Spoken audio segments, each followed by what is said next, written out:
오프닝 MC 내레이션 버전 한글. 진짜 가족이란 과연 무엇일까요? 피를 나눈 사이일까요? 아니면 함께 울고 웃었던 시간들일까요? 오늘 당신의 가슴을 깊이 울릴 한 여자의 이야기를 들려드리겠습니다. 그녀는 어머니가 아닙니다. 하지만 평생을 바쳐 누군가의 엄마가 되어준 사람입니다. 거절, 침묵, 그리고 끝내 밝혀지는 30년의 진실. 붉은 제라늄 한 송이 아래 당신은 진짜 사랑의 의미를 다시 마주하게 될 것입니다. 지금부터 시작합니다. 당신이 결코 잊지 못할 이야기. 붉은 제라늄. 일부. 그녀를 무너뜨린 전화. 충격적인 시작 가을비가 부엌 창문에 속삭였다. 마치 오랜 후회가 문을 두드리며 들어오는 듯했다. 서울 외곽 언덕 위의 조용한 집 안에서 은발의 부드러운 눈을 가진 66살의 미망인 정숙 씨는 사랑하는 제라늄 옆에 서 있었다. 붉은 제라늄 꽃은 그녀가 화분에 심어둔 지 오래였다. 그녀는 제라늄을 결코 떠나지 않는 아이들이라고 불렀다. 주전자에서 휘파람 소리가 부드럽게 울렸다. 그녀는 가스레인지를 끄고 인삼차를 한 잔 따른 후 창가 나무 의자에 앉았다. 마치 그녀의 일상처럼. 오늘은 특별한 날이어야 했다. 그녀의 아들이 우등으로 졸업했다. 혈연으로 태어난 건 아니었다. 그녀가 아들을 낳은 건 아니었다. 하지만 그녀는 그가 6살 때부터 그를 키웠다. 생모가 돌아가시면서 나이에 비해 너무나 무거운 눈빛을 가진 조용하고 반구아가 된 소년이 남겨졌을 때부터 그녀는 그에게 쌀과 인내심, 그리고 자장가를 주었다. 그 대가로 그는 그녀에게 희망을 주었다. 그녀의 전화가 울렸다. 익숙한 이름이 화면을 밝혔다. 민서가. 그녀의 입술이 따뜻하고 거의 모성애에 가까운 미소를 띄었다. 그녀는 녹색 버튼을 눌렀다. 네, 민서가? 잠시 침묵이 흘렀다. 그때 그의 목소리가 들려왔다. 단조롭고 날카롭고 외과적인 수술처럼. 예식에 오지 마. 그 미소가 얼어붙었다. 뭐? 진심이야. 오지 마. 어색할 거야. 넌 내 친어머니가 아니잖아. 사람들이 물어볼 거야. 정숙은 말을 잇지 못했다. 그녀의 손가락은 전화를 더욱 꽉 움켜쥐었고 다른 손은 깨진 컵에 도자기에 닿아 떨렸다. 진짜 가족이 온다. 그가 덧붙였다. 우리 친어머니의 여동생이야. 알겠지? 그리고 그렇게 그는 전화를 끊었다.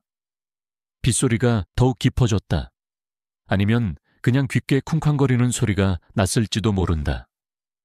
그녀는 여전히 그의 이름이 적힌 휴대폰을 응시했다. 마치 다시 전화가 걸려와 이 모든 것이 잔혹한 농담이었다는 것을 밝히기를 바라는 듯.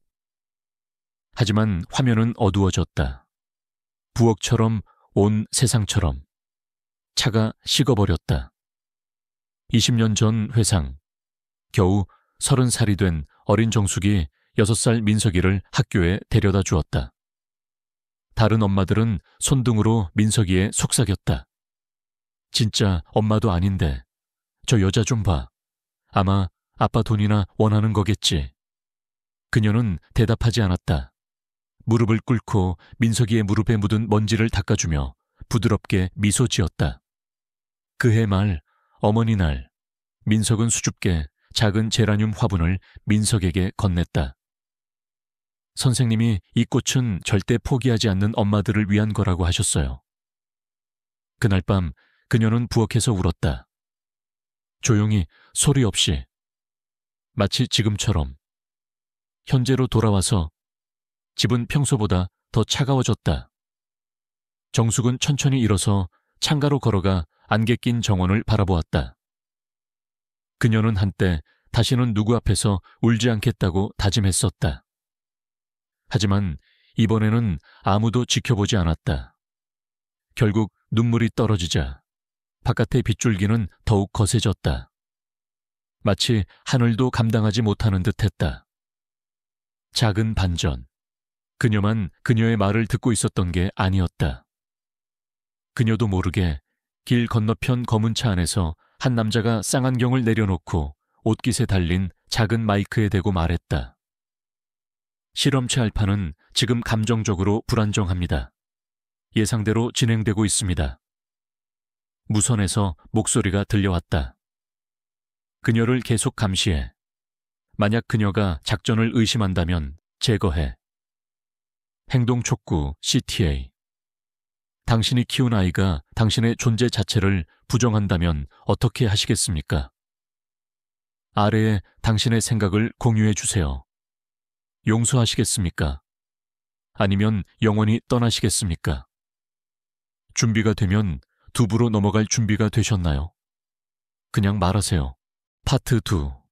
어린 시절의 기억, 조건 없는 사랑비는 하루 종일 그치지 않았다. 정숙은 여전히 거실 창가에 앉아 젖은 화분을 바라보고 있었다. 붉은 제라늄은 오늘따라 유독 짙은 색이었다.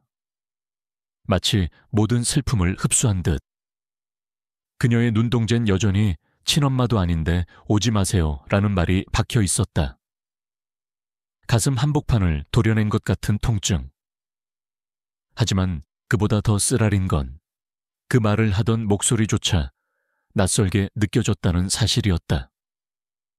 그때 기억은 자연스럽게 먼 과거로 흘러갔다. 그 아이가 처음 이 집에 들어왔던 날로. 20여 년 전 어느 늦어름 저녁갓 6살이던 민석은 말도 거의 하지 않았다. 아버지는 늘 바빴고 아이는 시선을 맞추는 법도 몰랐다. 밥을 먹을 때도 자리를 피하려 했다. 엄마 아니잖아요.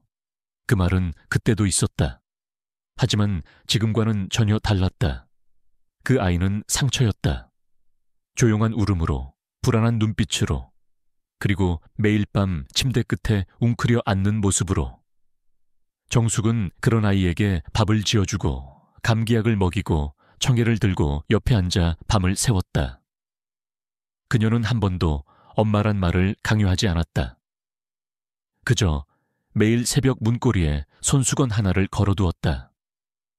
빨아서 개어둔 아이가 좋아하던 만화 캐릭터가 박힌 손수건. 그리고 어느 날 민석은 말없이 작은 화분을 건넸다. 선생님이 그랬어요. 제라늄은 엄마한테 주는 꽃이래요. 진짜 엄마든 아니든. 그날 밤 정숙은 화장실 문을 닫고 울었다. 그렇게 조용히 참 많이 울었다. 그 화분은 지금도 창가에 있다. 그리고 그 아이는 지금 그녀를 부정했다. 현재로 돌아와 정숙은 사진첩을 꺼냈다.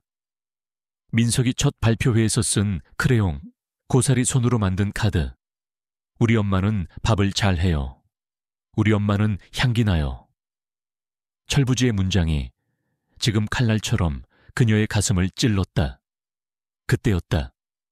우편함에 무언가가 들어오는 소리가 났다. 편지? 아니었다. 갈색 봉투 하나. 안에는 민석의 현재 주소와 일정표, 그리고 낯선 이름 하나가 강조된 문서. 조태식 세라우타이츠. 검은 곰 조직. 정숙의 눈빛이 서서히 바뀌었다. 두려움에서 결심으로. Call to Action, CTA. 당신이라면 어떻겠습니까? 피할 것입니까? 아니면 지켜낼 것입니까? 댓글로 여러분의 생각을 남겨주세요. 이건 단순한 모성애의 문제가 아닙니다. 이건 운명을 되돌리는 이야기입니다. 계속해서 파트 3가 준비되어 있습니다. 진실의 단서가 드러나기 시작합니다. 계속이라고 말씀해 주시면 바로 이어가겠습니다. 파트 3. 거절의 이면 위험한 연극비는 여전히 그치지 않았다. 정숙은 그 갈색 봉투를 손에 쥔 채 조용히 방문을 걸어 잠갔다. 문서의 끝에는 굵은 펜으로 이렇게 쓰여 있었다. 그녀는 아무것도 모른다. 그러나 그의 약점은 그녀다. 손끝이 얼었다. 숨조차 멎는 기분이었다. 조태식, 그 이름은 낯설지 않았다. 30년 전 남편과 함께 근무했던 경찰서에서 몇 번 스쳐들은 이름.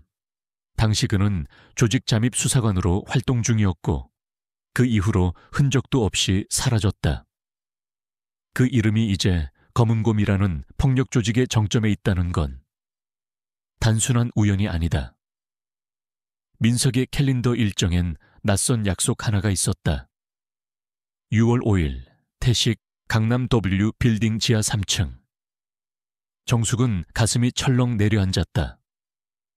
그곳은 그녀가 일하던 식당 건물 바로 맞은편 10년 전 한 차례 조직폭력 사건이 있었던 문제의 장소였다.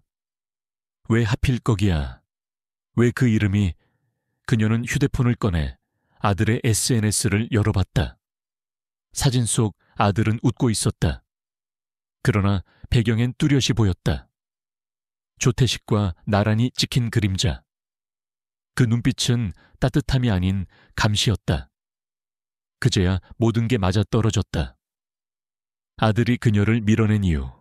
엄마가 아니니까 오지 마세요. 그건 거절이 아니라 보호였다. 민석은 지금 위험한 협상 혹은 잠입작전에 뛰어든 것이다. 그녀를 가까이 하면 적의 눈에도 띈다. 그를 지키려면 그녀는 침묵해야 한다. 하지만 그건 그녀의 방식이 아니다. 정숙은 일어섰다. 오래된 찬장에서 남편의 유품을 꺼냈다. 녹슨 권총 모형, 경찰 수첩, 그리고 마지막으로 남긴 녹음 테이프. 당신에게 뭔가 생기면 나는 이 아이를 지킬 거야. 무슨 수를 써서라도. 미니 트위스트, 누군가가 그녀를 지켜보고 있다. 바로 그 순간. 맞은편 건물 옥상에서 망원 렌즈가 그녀를 조준하고 있었다. 검은 정장을 입은 남자, 이어폰 너머로 묻는다. 그 여자가 뭔가 눈치챘어. 지워야 할까요? 잠시 침묵. 이어폰에서 낮은 목소리가 명령한다. 아니, 그녀가 우리에게 더 필요한 존재가 될지도 몰라. 따라붙어. 절대 놓치지 마. Call to Action, CTA. 당신이라면 어떻게 하시겠습니까? 가장 소중한 사람을 위해 아무 말 없이 거절을 감당할 수 있나요? 댓글로 여러분의 생각을 들려주세요. 이제 이 이야기는 단순한 가족의 갈등이 아닙니다.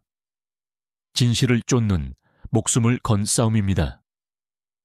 이야기는 점점 더 깊은 음모로 향합니다.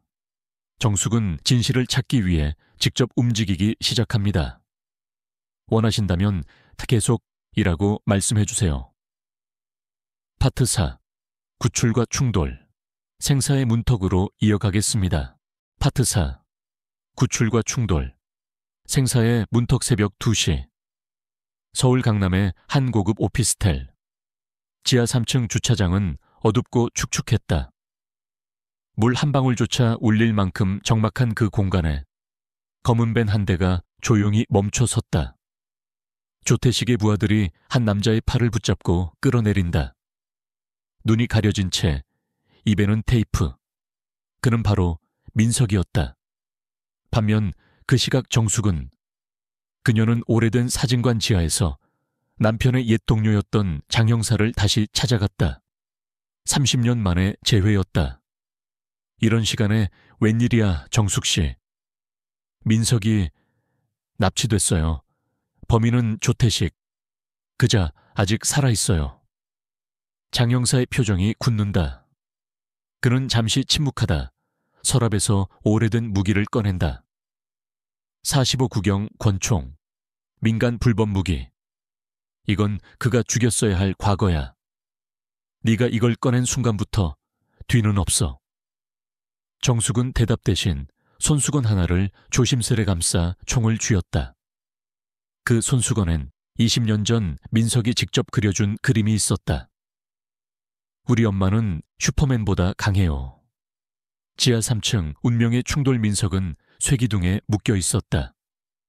조태식은 담배를 피우며 천천히 걸어왔다. 그 눈빛엔 어떤 연민도 없었다.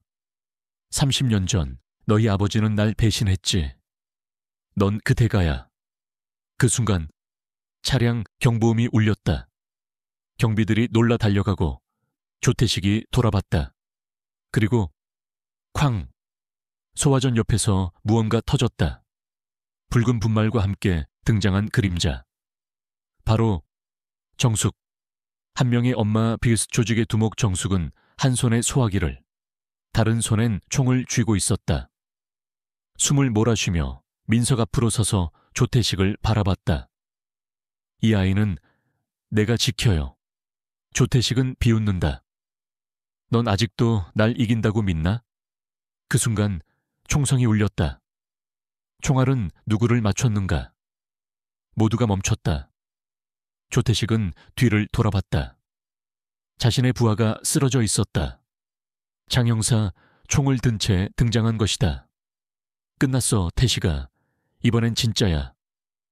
경찰 특수부대가 들이닥치고 조태식은 체포된다. 정숙은 민석의 포박을 풀며 그를 꼭 껴안는다. 엄마, 왜 여길... 내가 너를 낳진 않았지만 너를 위해 죽을 순 있어. 민석은 아무 말 없이 울음을 터뜨렸다. 처음이었다. 그녀 앞에서 그렇게 우는 건 Call to Action, CTA. 여러분, 가족이란 무엇일까요? 피보다 더 진한 게 있다고 믿으시나요? 정숙처럼 목숨을 걸고 지켜야 할 사랑. 여러분의 생각을 댓글로 나눠주세요. 이 이야기는 아직 끝나지 않았습니다. 어둠이 걷히면 진실이 드러납니다. 다음은 파트 5, 30년의 비밀, 과거의 그림자. 이어가길 원하시면 계속이라고 말씀해주세요. 이제부터는 감정이 아닌 진실과 심판의 시간입니다. 파트 5, 30년의 비밀. 과거의 그림자비가 그쳤다.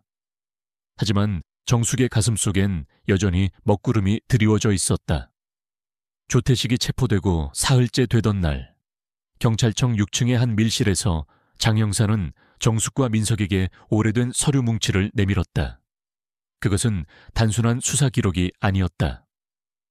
30년 전 남편이 죽던 날의 진실이 담긴 비밀 보고서였다. 파일 1. 작전명 100월 바이 유해. 1995년 정숙의 남편 강대철 형사는 조태식과 함께 검은곰 조직을 소탕하기 위한 공동잠입 수사를 진행 중이었다. 그러나 작전 도중 내부 정보가 누군가에 의해 유출되었고 그로 인해 대철 형사는 함정에 빠져 살해당했다. 보고서에는 이렇게 적혀 있었다. 유출자는 제3자. 당시 정숙 씨의 이름이 외부 통신망에 4회 이상 등장. 민석은 충격에 말을 잇지 못했다. 엄마가 스파이였다고. 정숙은 얼굴이 하얗게 질렸다. 아니야, 나는 그런 적 없어. 그러나 진실은 더 깊은 곳에 있었다. 장 형사는 조용히 말했다. 정숙 씨, 당시 기억 안 나십니까? 대철 형사가 숨지기 전 당신에게 보낸 마지막 편지. 정숙의 눈이 흔들렸다. 그 편지는 지금도 그녀의 서랍 가장 아래에 있었다. 누구에게도 말한 적 없는, 읽을 용기도 없었던 묵직한 봉서 하나. 그녀는 떨리는 손으로 봉투를 열었다. 내 사랑 정숙아, 내가 만약 돌아오지 못하더라도 널 원망하지 마. 네가 정보를 빼돌린 게 아냐. 나는 알고 있었어. 우릴 노리는 건 바로 조태식 자신이야. 그는 이중첩자야. 조직을 배신하고 경찰도 배신했다. 그리고 이제 네가 위험해졌어. 민석이도. 이 편지를 읽을 때쯤이면 난 없겠지. 제발 우리 아들을 지켜줘. 정숙은 그 자리에 무너져 내렸다. 민석은 그녀의 손을 꼭 잡았다. 이번엔 절대 놓지 않았다. 미니 트위스트, 그날의 진짜 배신자, 그때. 문 밖에서 수상한 발자국 소리. 갑작스레 문이 열리며 나측은 얼굴이 총을 들고 들어섰다. 역시 다 밝혀졌군요. 장 형사였다. 그러나 그의 눈빛은 더 이상 동료의 것이 아니었다. 대철이 죽던 날, 정보 넘긴 건 나였어. 조태식과 거래한 건 나였다고. 근데 넌 왜 아직도 살아있냐? 정숙과 민석 동시에 숨을 삼켰다. Call to Action, CTA. 여러분, 30년을 묻어둔 진실이 눈앞에 드러났을 때 당신은 복수를 선택하시겠습니까? 아니면 용서를 택하시겠습니까? 이 모든 사건의 진짜 배후는 누구라고 생각하시나요? 지금 여러분의 생각을 댓글로 남겨주세요. 이야기의 마지막 퍼즐 조각이 드러납니다. 이제 남은 건 단 하나. 진실의 심판, 그리고 마지막 선택. 원하신다면 계속 이라고 말씀해 주세요. 다음은 파트 6, 붉은 제라늄, 마지막 밤입니다. 눈물과 총성이 어우러지는 결말이 기다리고 있습니다. 파트 6, 붉은 제라늄. 마지막 밤 총구는 흔들리지 않았다. 장 형사의 눈은 짐승처럼 날카로웠다. 넌 몰랐겠지. 항상 강대철 뒤에 가려졌던 나의 분노, 나의 좌절, 나의 침묵. 조태식은 단지 수단이었어. 널 부셔야 이 모든 게 끝나. 그 순간 정숙이 조용히 입을 열었다. 그럼 지금 쏘면 돼. 하지만 쏘기 전에 하나만 기억해. 민석이는 너랑 아무 상관없는 아이야. 그는 나의 아이고 내가 지킬 마지막 이유야. 반가쇠가 당겨지는 순간 쾅! 총성이 울렸고 모두가 멈췄다. 그러나 쓰러진 이는 정숙도 장 형사도 아니었다. 총알은 벽을 맞고 튕겨 나갔다. 민석이 자신의 몸으로 장 형사의 손목을 쳐내며 총을 틀어버린 것이다. 그만해. 당신이 뭘 잃었든 내가 이 사람을 엄마라고 부른 순간부터 이 싸움은 끝난 거야. 장 형사의 얼굴이 일그러졌다. 눈물이 그의 눈 가장자리를 타고 흘렀다. 그는 총을 내려놓고 무너져 앉았다. 다음 날 새벽 정숙의 집 앞 붉은 제라늄이 고요히 피어 있었다. 그리고 그 앞에 민석이 조심스럽게 쪼그려 앉아 있었다. 그는 작은 화분 하나를 꺼냈다. 어릴 적 그가 준 그 첫 화분처럼 이번에도 손수 포장된 꽃. 카드에는 이렇게 쓰여 있었다. 피는 다르지만 향기는 같습니다. 나의 엄마, 그리고 나의 영웅에게.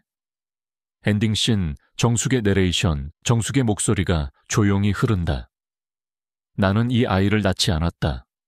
하지만 이 아이가 내 곁에 있다는 이유 하나로 나는 이 세상 그 어떤 고통도 견딜 수 있었다. 그 아이가 엄마라고 부르는 순간 내 인생은 완성되었다. 카메라는 붉은 제라늄을 클로즈업한다. 그 꽃잎이 바람에 흔들릴 때 화면은 서서히 어둠으로 스며든다. Call to Action, CTA. 여러분, 이 이야기를 통해 무엇을 느끼셨나요? 진짜 가족이란 피입니까?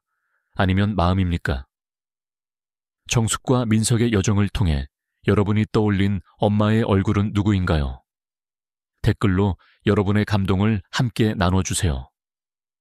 그리고 이 이야기가 누군가에게 위로가 될 수 있도록 공유해주세요. 당신의 마음에도 제라늄 한 송이가 피길 바랍니다. 완결 이상으로 정숙과 민석의 이야기. 붉은 제라늄. 엄마가 아니어도 엄마였다가 마무리되었습니다.